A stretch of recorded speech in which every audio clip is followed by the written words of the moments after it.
It's still Wake Up Nigeria. It's time for us to take a quick look at what's happening on the covers of the dailies this morning. Myself and Mike Mesikeno will do what we can. Now, quite a few newspapers here with us. We're going to start with The Nation. Today is Tuesday, May 28th, 2024. Now, on the cover of The Nation, we have this major headline, Council Autonomy Battle Heightens. Page 2 has more on that. How we fared in 9 months by Kiamo and Kiari. Page 3 has more info on that. On the Emir crisis, Kano court orders eviction of Bayero from Palace. And Benin royal family suspends rebellious duke for betrayal. And it also says here, Zenith Bank's GMD Onyeagu is Africa's best CEO of the year. That's what we have on the cover of The Nation. There is could I call it an advertorial, or is it's like an invitation of some sort on the cover of The Nation as well. But let's see what else we have on other newspapers. But yeah, just something to mention on The Nation there.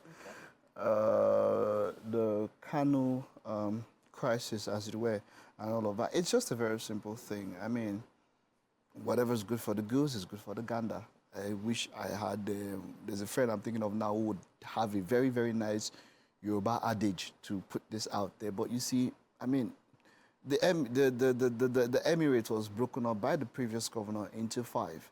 The former emir was deposed and then shared up into these 5 Emirates. And as at that time, there was a court order saying that this should not happen. And then the court order was disregarded, and this went on by veto from the governor. And so it happens that there is a new governor now who has done exactly the same thing. Broken up the 5 Emirates and put them back as one, and now there's talk about obeying a court order. Why wasn't it obeyed in the first time when Sanusi Lamido was deposed? As at that time, there was also a court order then.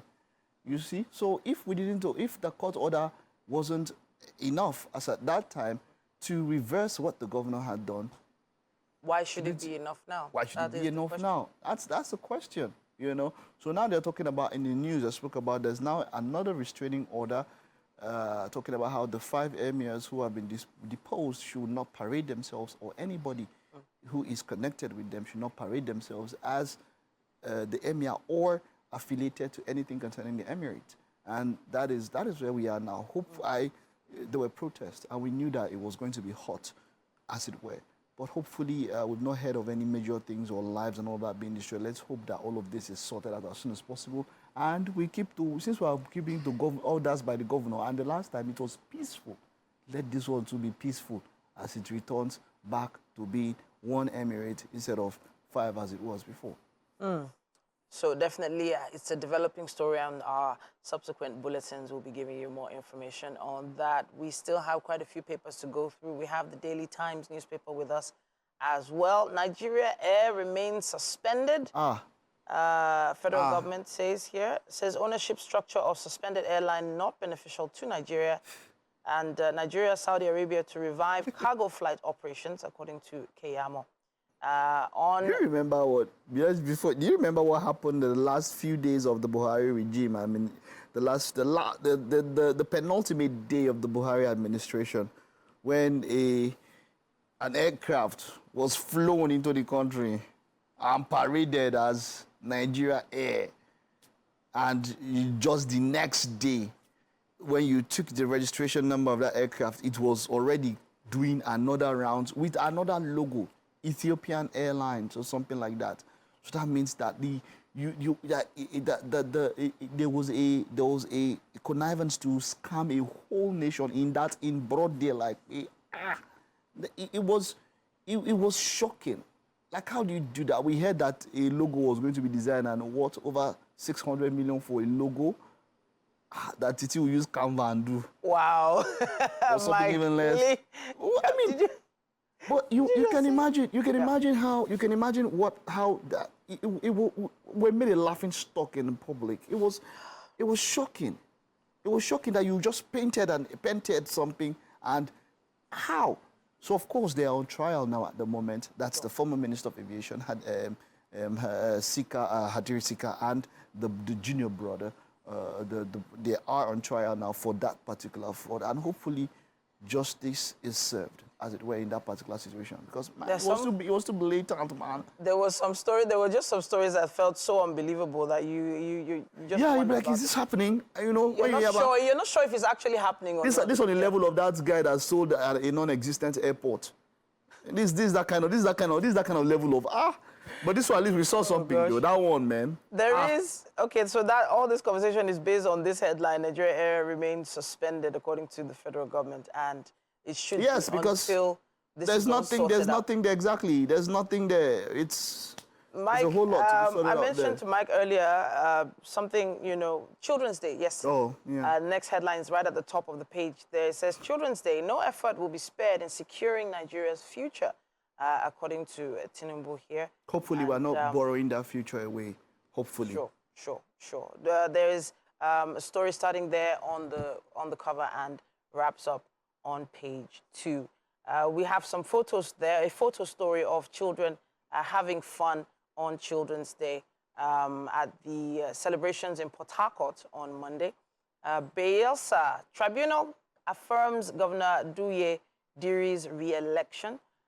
Silva rejects tribunal verdict, heads to appeal court. Out-of-school children, federal government engages experts, policymakers to tackle menace. And that's a big one. Talking about the menace of the Almajiri also in the north, of course, and out of school. I know we have a very damning statistic when it comes to out-of-school children. I don't know, we're high up there.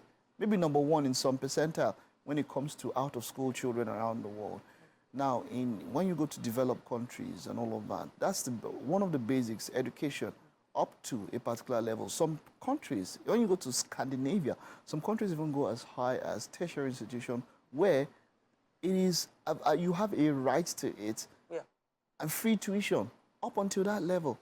So because education, you can't. So there are some people on the school of thought that there are arts and crafts and handcrafts, works that children up to the age of 13 can do.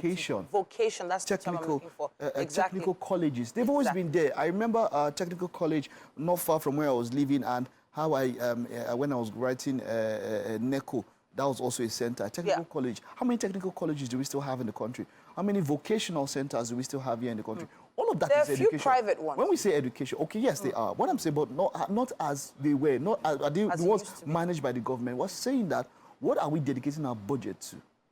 Education. I mean, how big is it? We're talking about vocational, technical, or as it were. All of that is still education. Sure. It might not be orthodox education as you might mean, going to a school and bringing the books and all of that. But like you said, it's all education.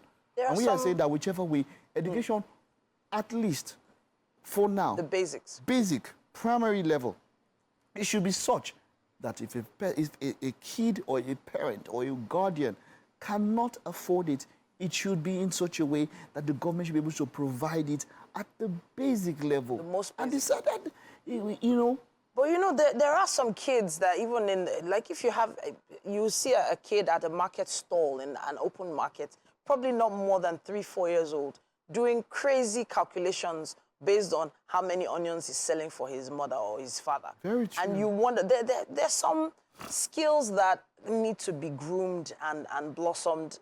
But my issue now is whether the focus on out-of-school children is going to be taken as seriously.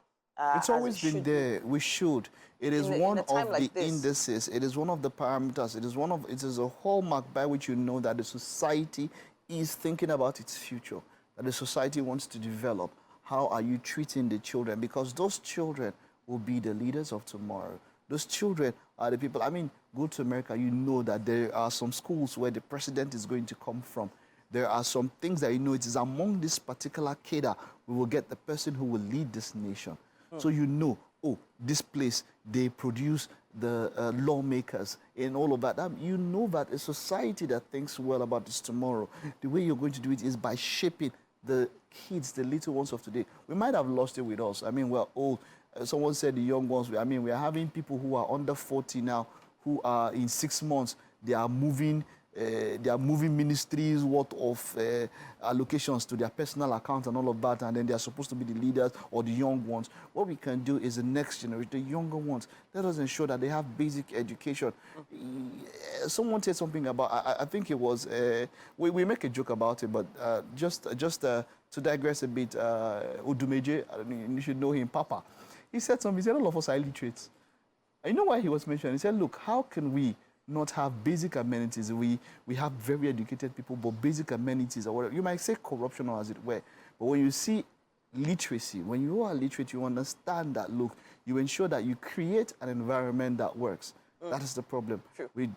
As it stands now, our environment doesn't work, and literacy, one of the expectations of literacy is that you can create an environment where things thrive. Where things work, where everything you need and more is put in place for you to thrive. And that's what other societies around the world, whether they are actually top in their class or not, because of the amenities that the government has provided for them, you probably never know, because they give everybody an opportunity to thrive.